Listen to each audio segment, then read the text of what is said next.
আজ এমন একজন মানুষের জন্মদিন যার কাছে বাঙালির ঋণ চিরকালীন। তিনি আমাদের সাহিত্য সম্রাট। তার জীবন এবং সৃষ্টি বিষয়ে চর্চা কিছু কম হয়নি। অনেকের কাছেই তিনি পূজনীয়, আবার পূজনীয় বলেই তার বিপ্রতীপে কিছু মানুষের কাছে চরম অশ্রদ্ধার পাত্র। আজ তিনি আর আমাদের মধ্যে নেই। সমস্ত নিন্দা এবং প্রশংসার ঊর্ধ্বে তাঁর সৃষ্টি বেঁচে আছে তিনি চলে যাবার এতদিন পরেও। শিল্পের এই কালোত্তরণ সেই শিল্পীর সার্থকতার দ্যোতক। শিল্পী তো কালের পথযাত্রী, কিন্তু অসংখ্য সৃষ্টির মধ্যে যেগুলি কালের সীমা অতিক্রম করে তা অবিনশ্বর। নানান দার্শনিক চর্চার অবকাশে বঙ্কিমচন্দ্রের কাছে বাঙালি কেন ঋণী সে কথা আমরা ভুলে যাই, কিন্তু জীবনে যৎসামান্য ঋণ অস্বীকার করা যায় না। সেখানে বঙ্কিমচন্দ্রের কাছে আমাদের ঋণের পরিমাণ অশেষ।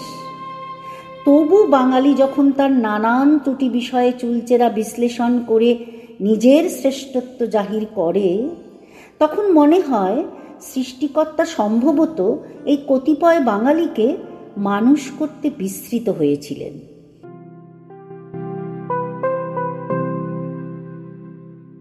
সাহিত্য সম্রাটের কাছে আমরা কেন ঋণী সে বিষয়ে আলোচনা করেছেন বাংলা সাহিত্যের আর এক রাজাধিরাজ।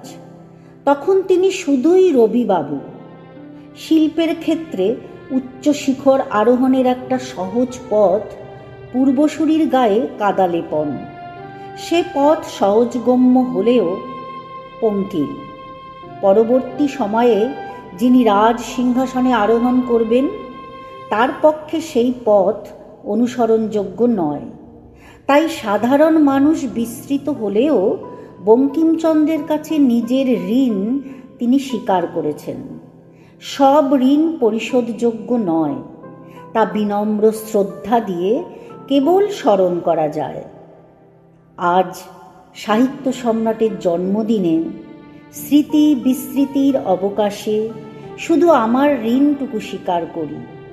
রবীন্দ্রনাথের মতো সংক্ষেপে বলার সাধ্য তো আমার নেই, তাই তার কথা উদ্ধৃত করি।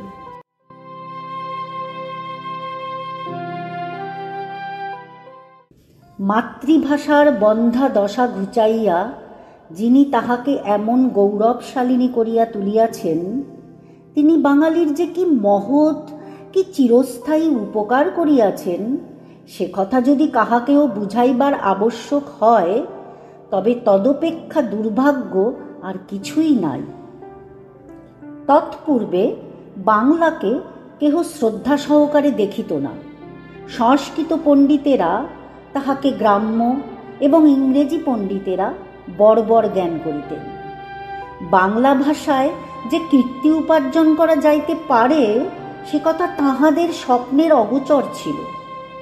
এই জন্য কেবল স্ত্রীলোক ও বালকদের জন্য অনুগ্রহপূর্বক দেশীয় ভাষায় তাহারা সরল পাঠ্যপুস্তক রচনা করিতেন। সেই সকল পুস্তকের সরলতা ও পাঠযোগ্যতা সম্বন্ধে যাহাদের জানিবার ইচ্ছা আছে, তাহারা রেভারেন্ড কৃষ্ণমোহন বন্দ্যোপাধ্যায় রচিত পূর্বতন এন্ট্রেন্স পাঠ্য বাংলা গ্রন্থে দন্তস্ফুট করিবার চেষ্টা করিয়া দেখিবেন।